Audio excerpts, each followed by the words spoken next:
G7 media network మీ digital media భాగస్వామి. Hello and welcome to G7 news. అసలు ఒక మనిషి ఎంతకాలం జీవిస్తాడు?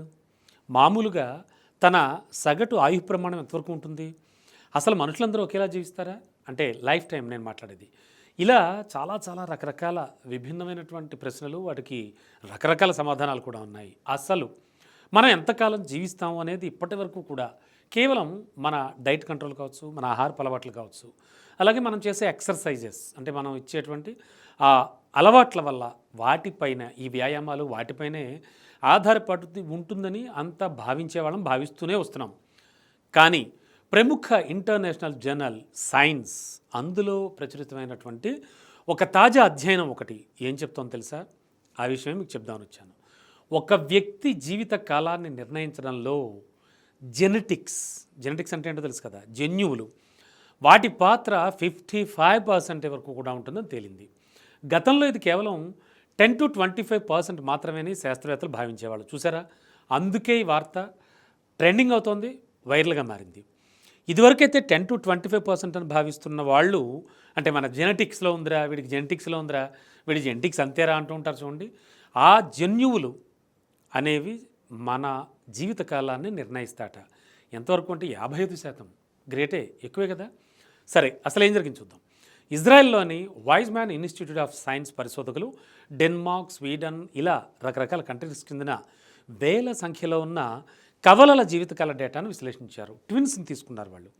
ముఖ్యంగా ఇన్ఫెక్షన్స్ కావచ్చు, యాక్సిడెంట్స్ కావచ్చు, అలాగే మితిమీరిపోయిన హింస కావచ్చు, ఇలాంటి బాహ్య కారణాలు అంటారు వీటిని, అంటే బయట జరిగేవి, వాటి వల్ల చనిపోయిన వారిని మినహాయించి కేవలం న్యాచురల్ డెత్ అంటారు చూడండి, అంటే సహజ సిద్ధమైన వృద్ధాప్య మరణాలను వాళ్ళు కౌంట్లోకి తీసుకున్నప్పుడు అసలు విషయం కాస్త బయటపడింది.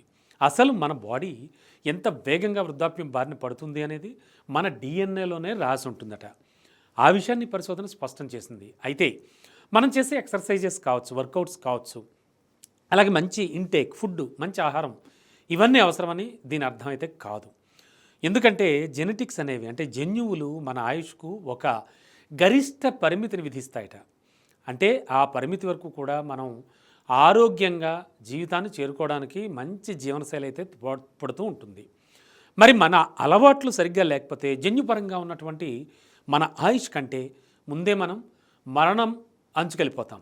అంటే ఒక రకంగా చెప్పాలంటే మన ఆయుష్ కంటే ముందే కూడా మనకు ఆ విధంగా మనం సంభవించే ప్రమాదం వచ్చేస్తుంది. అంటే ఎక్సర్సైజ్ అనేది, అంటే వర్కౌట్ అనేది మన ఆయుష్ను కాపాడుకోవడానికి మాత్రమే ఉపయోగపడుతుంది. బాగా గమనించాలి మీరు.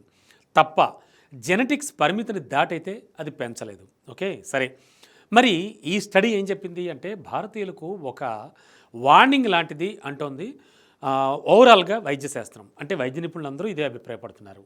ఇండియన్స్ జన్యువుల్లో దీర్ఘాయుష్ పొందే అవకాశం ఉన్నప్పటికీ కూడా పెరిగిపోతున్నటువంటి వాయు కాలుష్యం కావచ్చు, కలుషిత ఆహారం కావచ్చు, అలాగే టెన్షన్, స్ట్రెస్, దీనివల్ల కావచ్చు ఆ జన్యుపరమైన ప్రయోజనాన్ని మనం కోల్పోతున్నాం అంటున్నారు.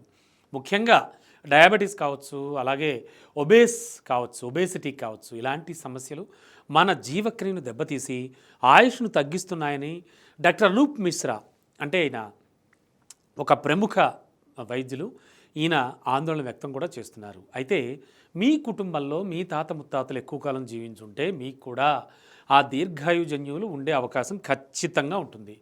అయితే కాలుష్యం కావచ్చు, జంక్ ఫుడ్ కావచ్చు, అవన్నీ కూడా దేనిపై జెనెటిక్స్పై ప్రభావాన్ని తగ్గించకుండా చూసుకోవడం మాత్రం మీ చేతుల్లోనే ఉంటుంది. అది క్లియర్ కట్గా మీరు గమనించుకోవాల్సిన అవసరం ఎంతైనా ఉంది. అంటే మన లైఫ్ మన చేతిలోనే, అంటే మనం ఎన్నాళ్ళు బతుకుతాం అనేది జెనెటిక్స్ పరంగా వచ్చినా కూడా అది మన చేతిలోనే ఉంది అని చాలా క్లియర్ కట్గా ఆ జర్నల్లో సైన్స్ అనే జర్నల్లో ప్రచురితమైనటువంటి ఆ అధ్యయనం అయితే చెప్తోంది.